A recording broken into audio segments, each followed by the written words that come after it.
Hey guys, it's Matt with Olympus Reptiles, and I was thinking it's probably been at least 2 weeks since I went on one of my little almost famous mini rants.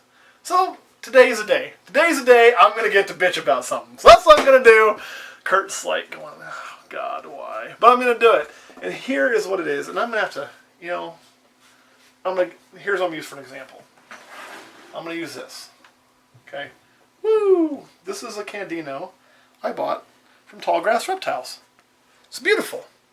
It looks great. Beautiful, beautiful animal. The reason it's beautiful is because Tallgrass produced this animal. They knew all about this animal. Ow, my arm didn't bend that way. They knew all about this animal when they produced it. They could tell me everything about it. They knew the pairings of it. They knew what it was, what it could possibly also be, and everything that went into it. I got great information. I got great customer service. And it was awesome. That's why I buy from those guys. That's why I buy from a lot of people I buy from. Because they produce the animals they sell. We did a pricing rant a little while ago, and I honestly got quite a bit of shit about that. Which, hey, that's okay, I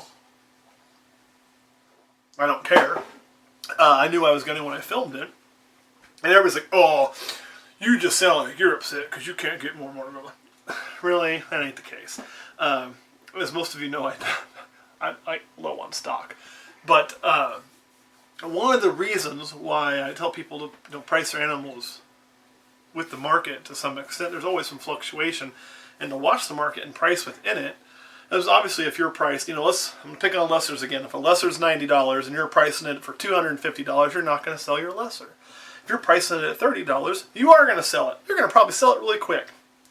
Okay, but then you got to wonder who's going to buy it. Let me tell you what's going to happen to a lot of those snakes. Not every one of them. Some people are happy to get a great deal. But a lot of times, what happens is somebody comes, they find that, and they are like, oh, man, I found this snake at this amazing price, and this one over here, and I'll buy all this crap here. Then they'll turn around, and they'll resell it at a marked up price. Excuse me, got a little bit of a cold. And you're thinking, so, doesn't sound like such a big deal. And in some ways it's not. I don't blame a guy for making a buck, but I don't like flipping animals, which is what that's called.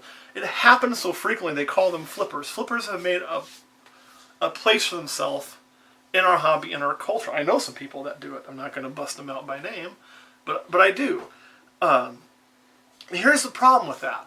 Because then what's going to happen is this person's going to walk by, they're going to see that snake, they're going to want to buy that snake, so they think it's great or whatever. A lot of times it's going to be somebody who's new, and they're going to purchase this animal from this guy who they think knows what he's talking about, who doesn't know the animal, doesn't know the animal's history, doesn't know what it's feeding on because he's never once fed it, doesn't know anything about it, and just talks a good game, sells that animal at $60 because he can still be under market, right? Because he only paid $30 for it. Double his money really quick, put that money in his pocket, he walks away happy, never to see them again. And now they have a snake that may or may not be a problem. May have health issues, because not even got brought up. Well, maybe you don't know why they're selling for so cheap. Maybe it has this or this or this. Could be. I know why the guy I talked to was selling it cheap when I mentioned that, because I talked to him. But those animals often get into the hands of flippers, who then just go turn and resell them to make a quick profit on an animal that they don't know anything about. And then the customer, if they get something that sucks because it's not eating or they don't know what to feed it, and they have problems, they have nobody they can contact, they're then upset. It then gives them a bad taste on the hobby, so then they think this whole hobby sucks and it's full of a lot of shysters and people like that, and it gives us all a bad name. And that's why I personally don't like flipping. Now, have I ever flipped an animal? Yeah, I have. You're saying, well, you're a hypocritical butthole right now. No, because sometimes what you'll come across is a guy doing a collection sale. He's like, I want to sell these 10 snakes for whatever amount of money. And a lot of times when it's a collection sale, they're selling off a whole lot and they don't want to break them up. You get a great deal. And maybe I want 4 or 5 of them. And I'll buy that and I'll take the other 3 and I'll sell the other 3. Here's the difference. When I do that, I disclose up front to the person I'm selling to. I'm usually selling to somebody else I know. Looking at Jeff from Reptiles, I've done that before. So they know what's going on with it. And if I don't have anybody that I know to do that with, I keep that animal for several months, make sure it's eating, make sure it's healthy, make sure I know enough about it to confidently sell it, still tell them how I got it so they know, but I can say it's feeding, I've done this, I've done X, I've done Y, I've done Z, and I can still feel good about selling that animal. Rather than selling an animal that I don't know anything about, that I've literally had. I think the quickest I've ever seen is I literally watched a guy who I know go buy animals, tell me he bought them, put them on his table, and sell them 45 minutes later. He was happy. He made a profit. He didn't know a thing about the animals he bought or sold. Not a thing. The person who bought it doesn't either.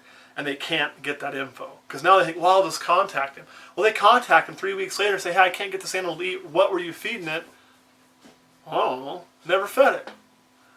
They don't know if it's eating ASFs, if it's eating live mice, it'll take frozen thawed. They don't know because they've never done it. Does that make sense? So that's what flippers are. That's one of the reasons why I was really high up on pricing within market, is to discourage that typical flipping, to keep that from going on as much, because I personally don't think it's a good way to do business. That doesn't mean that other people don't and aren't successful at it. And if that's what they want to do, that's fine. That's on them. And if they can do it and make a profit because somebody's selling that low, then they're going to continue to exist. But I want to put an animal in my customer's hand that I can be proud that I put there. That I feel good about putting there. You know? Not just that it puts money in my pocket. I want to feel good about that. I want them to feel good about that. And I want to know that if they contact me later and they have a problem, I can at least do my best to help them because I know what that animal's been doing. I can look back and see when it was hatched. I can see the parents. I can actually check the genetics. It comes with all those guarantees. There's reasons why I do that. Because I don't flip animals as a general rule. Kurt, you got any questions about animal flippers? Not really. Not really? Why not, Kurt? Kurt, ask a question. I don't have any questions. You don't have any questions? Look, the last thing I'll say about flippers is it was a great TV show in like the 1970s about a talking dolphin. I guess it didn't talk, it just did crap. And it should stay there. You know, if you're getting into this, now you're going to come across the situation I talked about where you buy 5 because you want 3? Yeah. You are. And there's a safe way to do that where you can still feel good about it. But don't be a flipper if you can avoid it. It's quick money. It is. You know, I've said a lot of times if I wanted to do certain things, I could do it, and I could make more money at this. But that money would be made at the expense of what I feel is my credibility, at the expense of what I feel is my integrity. And I'll tell you what, man, my integrity ain't worth $50. My integrity ain't worth $500, ain't worth $5,000, ain't worth $50,000, ain't worth $1 million. You only get one chance having integrity in your life. Once you burn that integrity, you know, it's hard to get it back, especially if you continue to do shady crap. So don't do shady crap. Say no to flippers. And my buddy Edgar's got a question, since Question Girl's upstairs working on stuff. It's not a question, actually. It's more of a comment. There's also a fair amount of risk within flipping itself. Oh, yeah? What's that? I don't know of any. Well, I mean, if someone is selling it, if somebody's selling it low, there usually is a reason that somebody is selling it low, unless they're just trying to dump product. No, we talked about that. A lot of times it's out of fear. Some people are doing it to dump product, clear space. There's a lot of reasons somebody may be selling low. The video I referenced, which he apparently hasn't watched, then he comes on here and tries to comment about crap, was people selling out of fear because they were afraid of getting stuck with an animal. And you can get a fair price, and if you're going to sell it low, do it to somebody you know ain't going to flip it. I mean, you can do that. You can do it to your buddy or whatever. I don't care, but I just don't want to feed. It's like feeding trolls on the internet. It's hard not to do, and I've done it. Then I always block them so they only get one meal. Don't feed the flippers. All right, guys. Thanks for watching, and I'll see you again soon.